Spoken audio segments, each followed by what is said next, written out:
ये साथियों, हम लोग देख रहे हैं चैप्टर 11 जिसका नाम है अल्कोहल, फिनॉल तथा ईथर। इसके अंतर्गत हम प्रश्न बैंक 2020-21 के तीन अंकों के प्रश्नों को देख रहे हैं।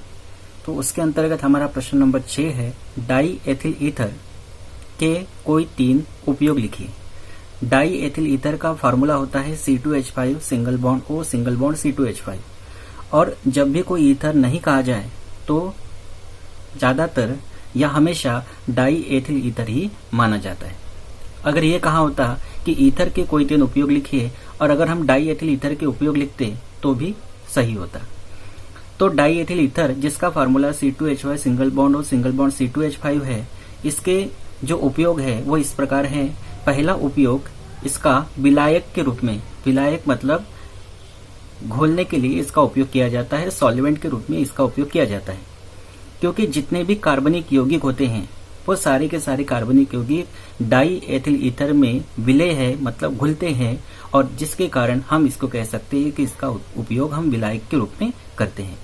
दूसरा है प्रशीतक के रूप में। डाई एथिल ईथर का क्वथनांक कम है और क्वथनांक कम होने के कारण इसका उपयोग प्रशीतक के रूप में किया जाता है, सुपर कूलिंग के रूप में किया जाता है। तीसरा इसका उपयोग है स्थानीय निश्चेतक के रूप में। निश्चेतक मतलब बेहोश करने वाली दवा, इसके रूप में भी इसका उपयोग किया जाता है। और चौथा है पावर एल्कोहल बनाने में। आप सिर्फ इतना भी लिख सकते हो, पावर एल्कोहल बनाने में।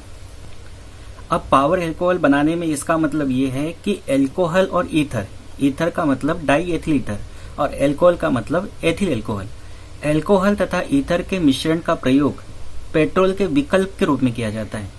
और पेट्रोल के विकल्प के रूप में ईथर और एल्कोहल का उपयोग करने के कारण हम इसको कहते हैं पावर एल्कोहल। तो हम डायरेक्टली लिख सकते हैं पावर एल्कोहल बनाने में। ये पूरा वाक्य न लिख के आप सिर्फ इतना भी अगर लिखोगे कि पावर एल्कोहल बनाने में तो भी सही है। तो इस तरह से जो डाई एथिल ईथर है इसके उपयोग विलायक, प्रशीतक और निश्चेतक के रूप में और साथ में पावर एल्कोहल बनाने में। 4 में से कोई 3 उपयोग आप लिख सकते हैं 3 अंक के लिए। उसके बाद अगला प्रश्न है, फिनॉल तथा एल्कोहल में अंतर स्पष्ट करो। 3 अंक का प्रश्न आने वाला है तो हम इसके 3 अंतर तैयार करेंगे। फिनॉल जिसका फार्मूला है बेंजीन रिंग के साथ OH ग्रुप जुड़ा होता है, और एल्कोहल जिसका सामान्य सूत्र R सिंगल बॉन्ड OH है, और अगर आप एल्कोहल कहते हो तो एथिल एल्कोहल भी कह सकते हो, C2H5 सिंगल बॉन्ड OH।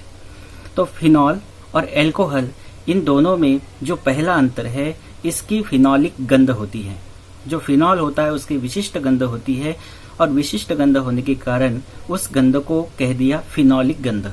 मतलब कोई गंध नहीं समझ में आई तो कह दिया फिनॉलिक गंध, फिनॉल के नाम के आधार पर। और जो एल्कोहल है ये शराब का एक प्रकार है, तो इसकी मीठी गंध होती है। अब दूसरा अंतर इसका लेना है। इसका दूसरा अंतर है, फिनॉल जो है यह अम्लीय प्रकृति का होता है। फिनॉल अम्लीय प्रकृति का इसलिए होता है क्योंकि फिनॉल में बेंजीन रिंग के साथ single bond O single bond H अर्थात OH ग्रुप जुड़ा रहता है, और OH में ऑक्सीजन और हाइड्रोजन के बीच में सहसंयोजक बंध पाया जाता है।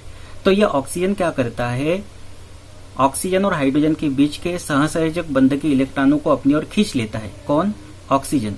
जिसके कारण से जो हाइड्रोजन है वो H+ के रूप में, प्रोटॉन के रूप में निकल जाता है, और जो फिनॉक्साइड आयन होता है वो अनुनाद के द्वारा स्थायित्व प्राप्त कर लेता है। तो कहने का मतलब यह है कि जो फिनॉल है वो H+ आयन देता है, और H+ आयन देने के कारण यह अम्लीय प्रकृति का होता है। और आप जानते हैं जो अम्ल होते हैं वो H+ आयन यानी प्रोटॉन देते हैं, जबकि एल्कोहल में से H+ का निकलना कठिन हो जाता है, इसीलिए ये अम्लीय प्रकृति के न होकर उदासीन प्रकृति के होते हैं। अगर इसके बारे में आप डिटेल जानना चाहते हो तो प्रश्न बैंक का एक अलग से पार्ट मैंने फिनॉल और एल्कोहल, फिनॉल की अम्लीय प्रकृति के बारे में बना के रखा है, उसके लिंक मैं आपको डिस्क्रिप्शन में दे दूंगा, आप वहां से जरूर लिखिएगा तो इसका पूरा और ज्यादा क्लियर हो जाएगा।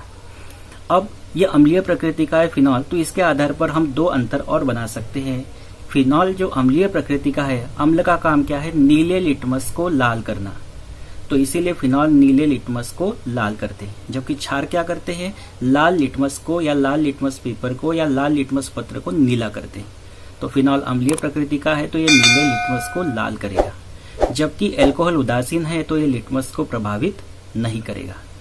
साथ ही फिनॉल अम्लीय प्रकृति का होने के कारण जब ये क्षारों के साथ क्रिया करेगा, क्षार जैसे NaOH या KOH इनके साथ क्रिया करेगा तो लवण बनाएगा, क्योंकि जब अम्ल क्षार के साथ क्रिया करते हैं तो लवण बनाते हैं, साथ में जल भी बनता है।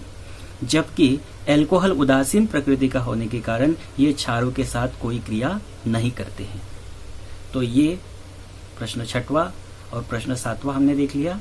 इसके बचे हुए प्रश्न हम अगले पार्ट में देखेंगे। Thank you.